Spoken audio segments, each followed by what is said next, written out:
gospel reading is Luke 16, 1 to 13. It's on page 79. It's the parable of the dishonest manager. Then Jesus said to the disciples, "There was a rich man who had a manager, and charges were brought to him that this man was squandering his property. So he summoned him and said to him, 'What is this that I hear about you? Give me an accounting of your management, because you cannot be my manager any longer.' Then the manager said to himself, 'What will I do now that my master has taken the position away from me? I am not strong enough to dig, and I am ashamed to beg. I have decided what to do so that when I am dismissed as manager, people may welcome me into their homes.' So summoning his master's debtors one by one, he asked the first, 'How much do you owe my master?' He answered, 100 jugs of olive oil. He said to him, 'Take your bill, sit down quickly, and make it 50. Then he asked another, 'And how much do you owe?' He replied, 100 containers of wheat. He said to him, 'Take your bill and make it 80. And his master commended the dishonest manager because he had acted shrewdly. For the children of this age are more shrewd in dealing with their own generation than are the children of light. And I tell you, make friends for yourselves by means of dishonest wealth, so that when it is gone, they may welcome you into the eternal homes. Whoever is faithful in a very little is faithful also in much, and whoever is dishonest in a very little is dishonest also in much. If then you have not been faithful with the dishonest wealth, who will entrust to you the true riches?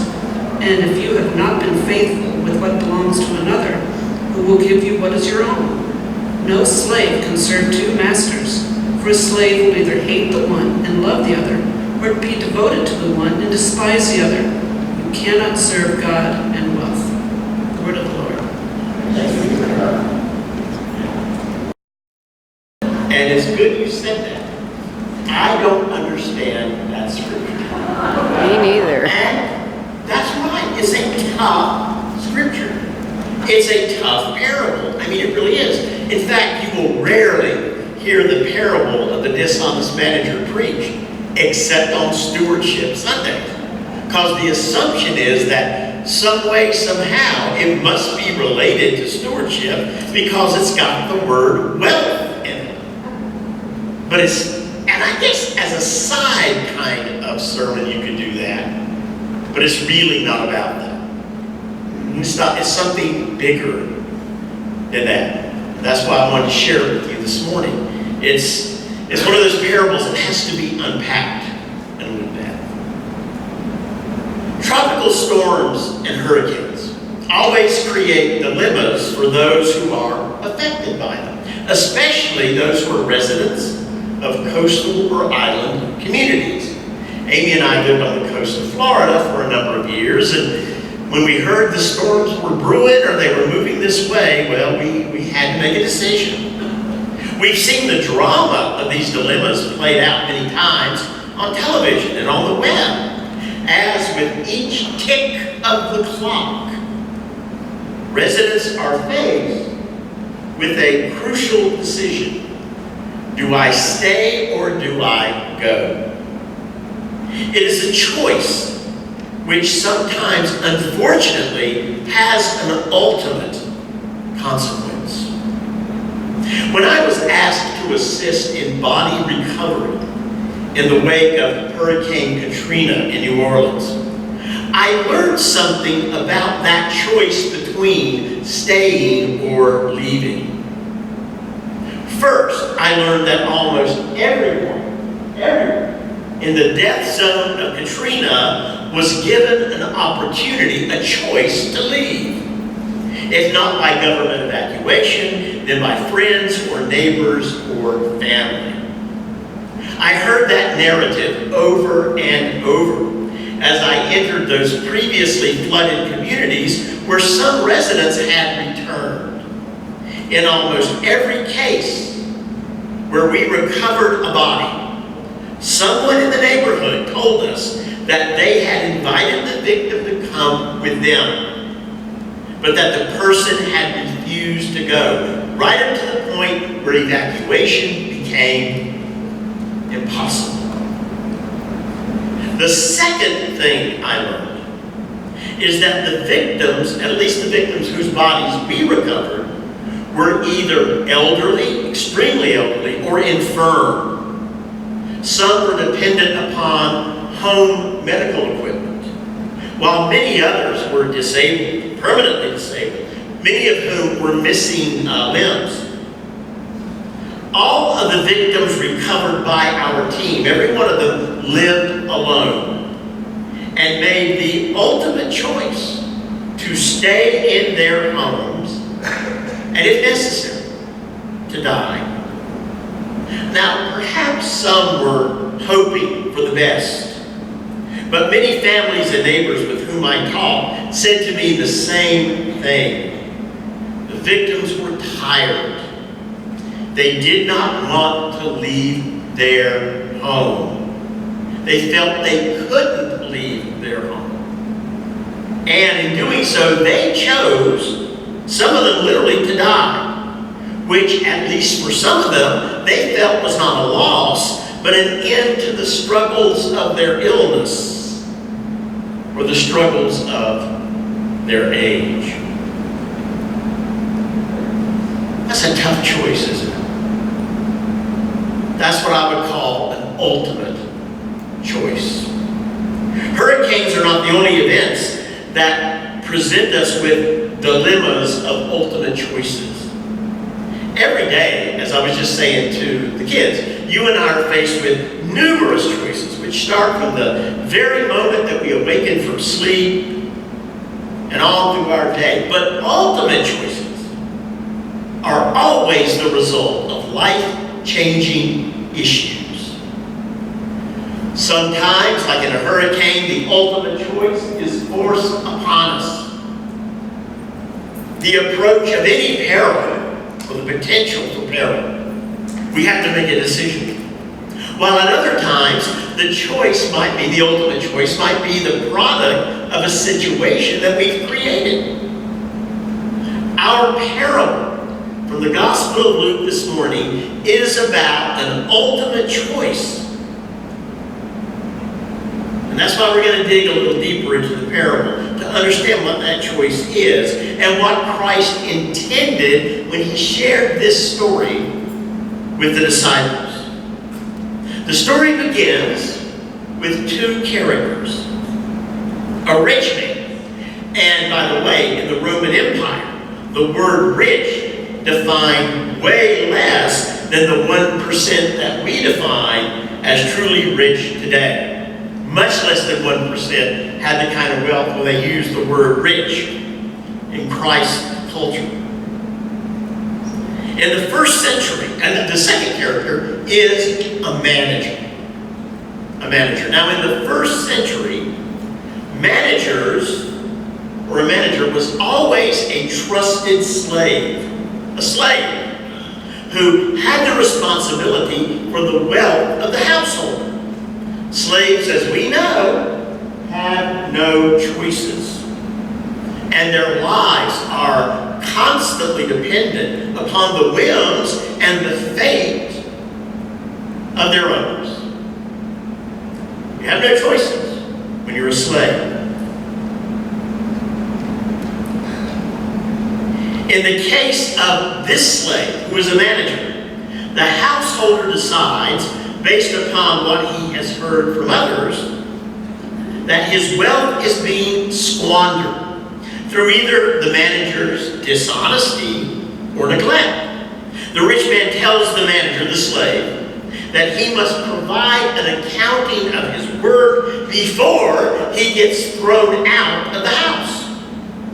Notice that there are no charges and there is no trial. The rich man has made his decision, and all the slave can do is respond to it. Slaves do not receive what we would call due process. So, as we see, an ultimate choice has been made for this slave, leaving him with the dilemma of survival. That dilemma is expressed perfectly by the manager's inner dialogue. What will I do? Now that my master is taking the position away from me, I am not strong enough to dig, and I am ashamed to beg.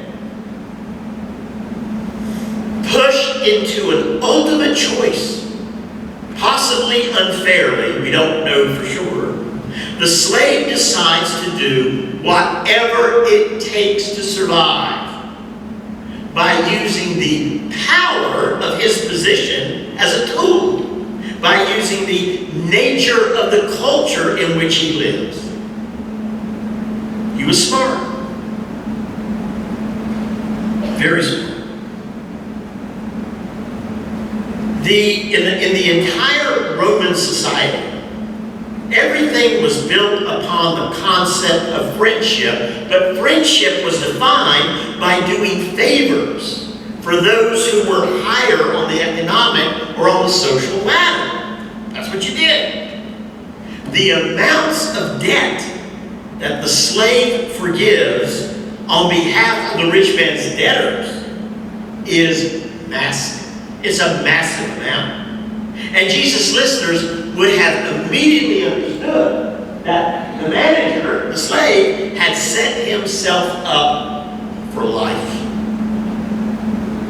For life. He had it made. Because it was a world that thrived on obligation and quid pro quo. Quid pro quo. What language is that? That's Latin. The cynical response of the rich man to his former slave's success reinforces that the choice in making friends with the rich man's debtors was the right one. In Jesus inviting his followers to do the same, make friends for yourselves by means of dishonest wealth, Christ is telling us that we too face an ultimate choice. A choice, in fact, that supersedes any other choices we will ever make in this world. So what does that mean? What is this choice? You will recall that the decision of the manager was forced by the actions of the rich man who decides to disown him, to kick him out. God has given us an ultimate choice for the exact opposite reason. We were disowned from God by the law and by our own sinfulness. We could not get right with God. We could not be in God's household. But God decided to grant us a new relationship and a new life by sending Christ, the Messiah, to die for us upon the cross. We did not ask God to do this. God initiated this relationship. But in initiating this relationship, humanity is now faced with an ultimate choice.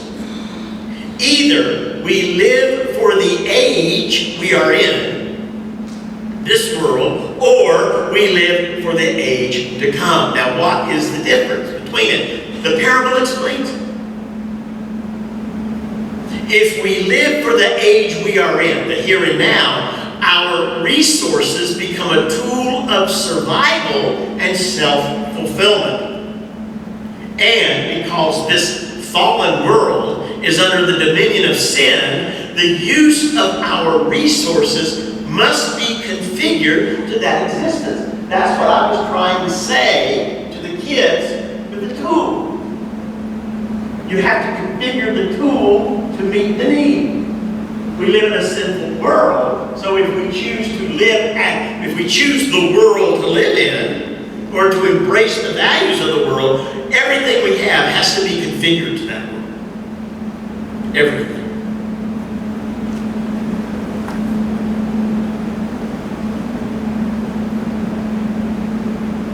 The problem for us is that God's choice to us is an ultimate one. And to place our ultimate value into this world and this life leads toward the same end, no matter how much or how little we have. We are just now beginning to learn the extensive network of relationships that Jeffrey Epstein built with his wealth. You talk about making friends with wealth. There's the perfect living parable right there. Epstein made friends of the rich and powerful. He did this through his philanthropy and his support to politicians. He endeared himself to colleagues and charities and the political class, many of whom turned a blind eye to the evil that he perpetuated against children and youth. Epstein made friends with wealth. But how did it end up? How does that parable end? It ends in a dirty jail, a cell, by himself. No friends inside. Dead. End of parable. Christ teaches us that if we choose to live for the age to come rather than the time in which we live, our resources becomes the means for us to befriend who? Those who are in need, the poor, the suffering, the friendless, and those who are seeking God. Now, there is no earthly advantage in using our gifts to make those kind of friends. They usually can't return the favor. But Christ is teaching that in having faith in God, in having faith in the age to come, we already have the ultimate advantage. An advantage which frees us from slavery to this world and allows us to share our lives for the sake of love, not survival. Big difference. Nobody's going to survive this world. We have to live for something different. So we live for the sake of love. That was the choice that God gave us in sending Christ. I want to conclude by telling you this true story. It's the story of the 21 Christian martyrs, all construction workers who died 4 years ago, just 4 years ago, on a beach in Libya at the hands of the terrorist group ISIL. 20 of the martyrs, 20 of them, were Coptic Christians from Egypt. But one was a construction worker from Central Africa and never confessed to be a Christian, was not known to be a Christian. As 21 knife-wielding terrorists stood behind each kneeling man on that beach, the Coptic Christians prayed to Jesus for help. The African construction worker was asked by the ISIL leader, the head of the terrorists, if he rejected Jesus. Yes or no? On seeing and hearing the faith of his colleagues, the Central African man replied, "Their God is my God." After which he was immediately decapitated, along with the others. And that is why this group is now known as the 21 Christian martyrs and not the 20. That was all it took for this one man to make the choice that those kneeling beside him had already made. Their God is my God. Wow. Who is our God? Christ has given us an ultimate choice, which we must make. the wealth of the world or the wealth of the world to come. One is a wealth of material possessions. The other is a wealth of love.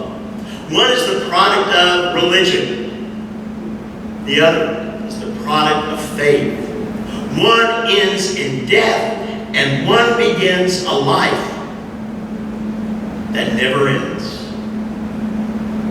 And that life is ours, yours and mine, to choose or lose. And it is a choice that we have to make every day as we live out our faith in Christ. Every day the question comes to us, to whom do you belong? What is your choice? The storms of life come at us every day. Do we hang on to our faith and weather them? Or do we drown? Choose or lose.